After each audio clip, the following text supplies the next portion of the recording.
How's it going, guys? My name's Shane. Welcome back to the Horror Basement, and today we're going to be talking about The Strangers from 2008.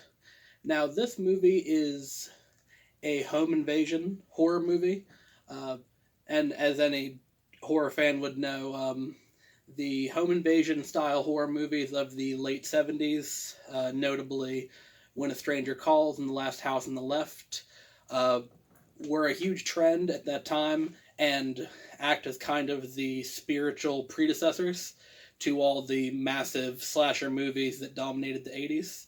And The Strangers is a modern reinterpretation of that. This movie follows James and Kristen. They are just getting home from a wedding, and I believe they're staying in some kind of like rented house, out away from the city. And things are tense between them because Kristen just shot down James's marriage proposal. So the first 20 minutes of the movie is them kind of mulling around this house and shit being super awkward. But finally, they decide to kind of forget about it for the night, and they start to have some. They're about to have makeup sex when they hear a knock at the door, and it's a young blonde woman who is asking if Tamara is home, and they tell her she's got the wrong house and that no one named Tamara lives there. But it turns out that this blonde woman is one of the strangers, which are the three killers which stalk James and Kristen for the remainder of the movie. The leader of the strangers is known simply as the Man in the Mask. He's the dude in the shabby suit with the potato sack on his head, and he is assisted by Dollface, who is the blonde girl who knocked at the door, as well as Pinup Girl, who appears to be slightly older than Dollface and have black hair as opposed to blonde. So James goes out to get a pack of cigarettes for Kristen, and while Kristen's home alone, that's when the stalking from the strangers begins, and inexplicably, the Man in the Mask is already in the house while Kristen's there alone and brandishing an axe, but then goes back outside to jump scare Kristen. And that's what a lot of this movie is. It seems like, for the most part, there has to be 20 different ways in and out of this house, because all of the strangers, but especially the Man in the Mask, is teleporting all around the goddamn map like Jason from the Friday 13th video games. But, and of course, James gets back and doesn't believe Kristen at first until he himself is attacked, and this ends up with James and Kristen kind of huddled in a closet or the garage or whatever, brandishing a shotgun. And this happens to be... Forgot my notes. This is when James' friend Mike comes to check on them, because at the beginning of the movie, James called Mike and was like, hey, she fucking said no, shit's going bad, maybe come pick me up. And Mike is actually played by the same actor that plays Dennis in It's Always Sunny in Philadelphia. And I was like, oh, that's weird.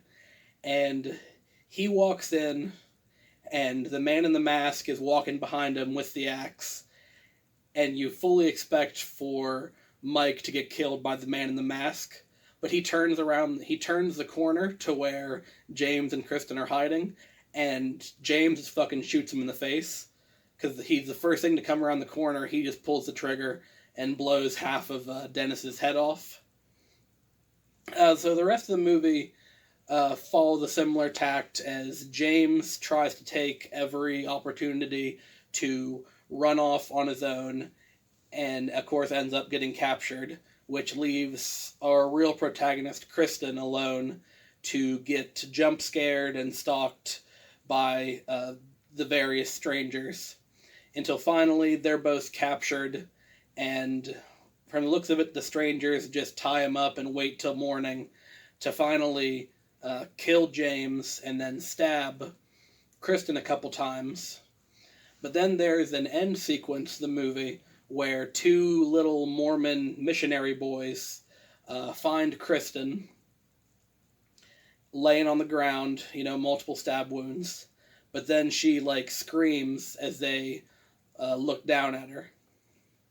But despite this, the fan wiki lists Kristen as dead, so presumably after the movie actually finished, she succumbed to her wounds or bled out or what have you.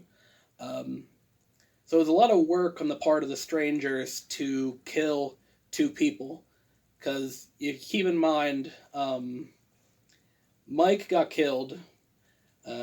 Dennis Reynolds from the It's Always Sunny in Philadelphia got killed by James.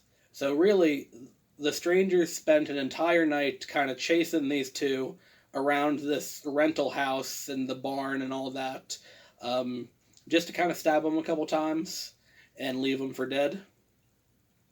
So despite that plot hole and the evident teleportation abilities, I really enjoyed this movie. It had some really good scares.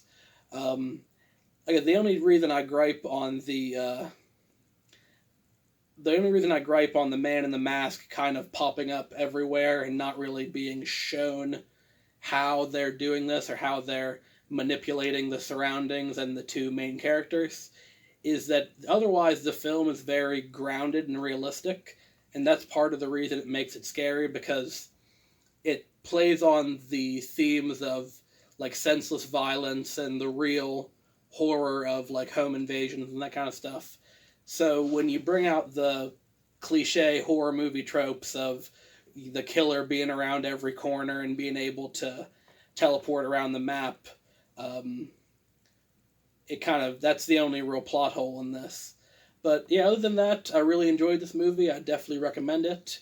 And in the next video, I'm going to be reviewing The Strangers Pray at Night, which is the 2018 sequel to this movie, which came out a full 10 years later.